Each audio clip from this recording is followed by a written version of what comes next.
Hi guys, Reaper Grim 7 here for part 2 of our discussion about handguns, in particular the Springfield XDm. Um, we pretty much got all the way through the review of the handgun itself as well as the kit, and then I hadn't gotten to talk about ammo yet. But before I do that, there was one other thing I wanted to discuss as far as getting new upgrades to the Springfield weapon.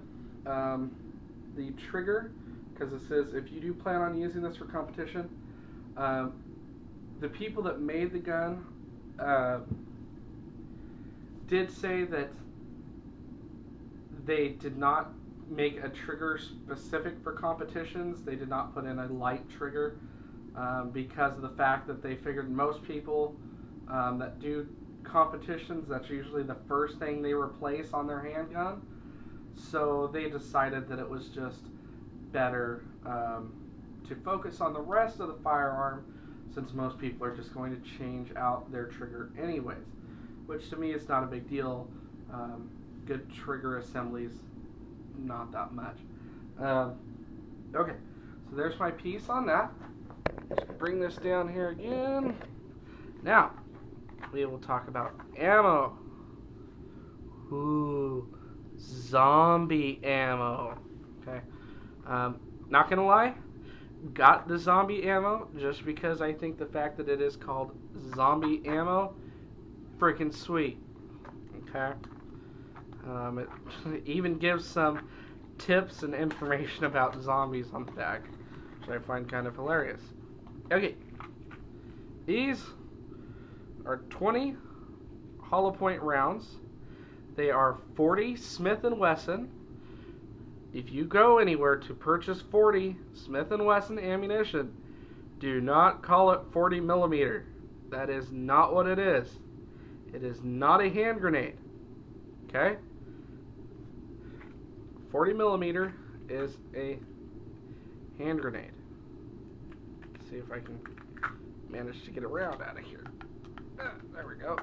Got one. Okay. So, standard bullet. Turn off the light here. And digital light. There we go. Alright. So,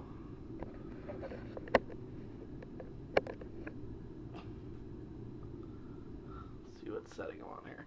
Okay. So, standard ammo. Like I said, 40 Smith & Wesson. Real nice ammunition. Instead of a red plug at the end of the round for a hollow point, it has a green one. It goes with the zombie theme.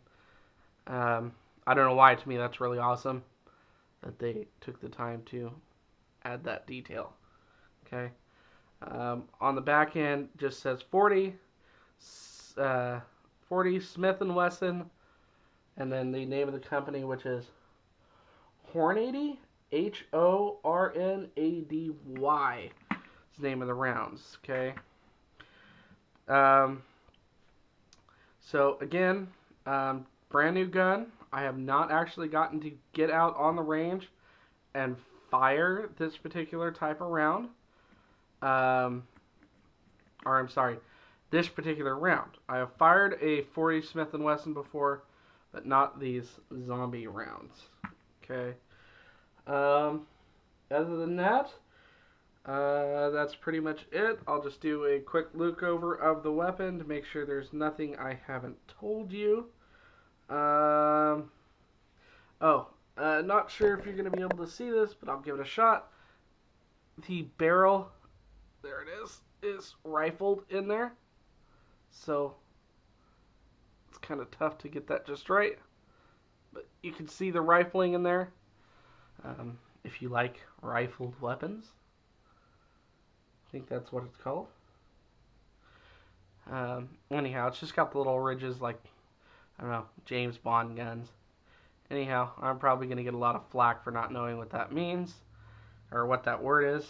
Anyhow, if you want to look this up, it's also known as a Springfield XDm 5.25 competition series, okay? Just looking over the gun. I know. Let's go over disassembly. Very easy, okay? There's this little switch here. So what I'll do is, let's lift this up a little bit. That was my leg, by the way. Don't worry. I try to keep these videos at a G rating. Okay, slide this back. Take this, flip it up. Give me a little tough at first. Slide the slide back and forward and off. Very easy to disassemble. Then pretty much you have a spring and a barrel, and that's it. So the spring, you push back, lift up, and out it goes. And last but not least, you just push forward and lift out the barrel. Okay? Put it back, place the barrel back. Spring can be kind of tough, but I'm pretty sure I can pull it off for you, since I've done it a couple times now.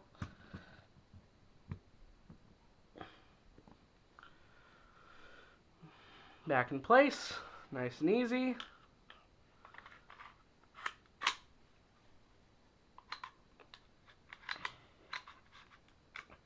Lock the slide back in place. Flip this back over, and love that sound. Alright, so that is how you pull it apart. And for various cleaning tips and blah blah blah, you guys can just look that up yourself. I'm sure it's pretty basic. Use some sort of solvent or cleaner as well as a brush. Make sure that you use the brush and get the weapon entirely clean before re-oiling, and oil lightly. Okay. Don't know if I mentioned this in the previous video. I'll just show this to you. It does come with a spent shell. I'm assuming this is to prove that the weapon will fire. It is a 40 Smith & Wesson Gecko round. So that's that. And so that was my video review on the Springfield XDm, as well as my preferred ammunition for now. That could change. So again, I just want to review. If you are looking to purchase one of these weapons, it was about $750 after tax and whatnot. Washington, of course, Washington resident. If you're looking into buying one of these, okay, I recommend getting a concealed weapons permit, just so you can pick it it's 30 days to wait, and you get to pick it up the day of. You know, I personally hate waiting a couple days for something I really want. So, again, to review, if I was going to upgrade the weapon after purchase, I recommend a tack light, not only for use at home. Somebody breaks in, nighttime, obviously, you want a tack light. Not to mention the fact that if you flash the tack light in front of somebody, Abby, I apologize for the dog. Usually, it'll blind somebody. No. Anyhow, so, come here. There we go. Okay. She just wanted attention. Alright. It's a cheap beers, folks.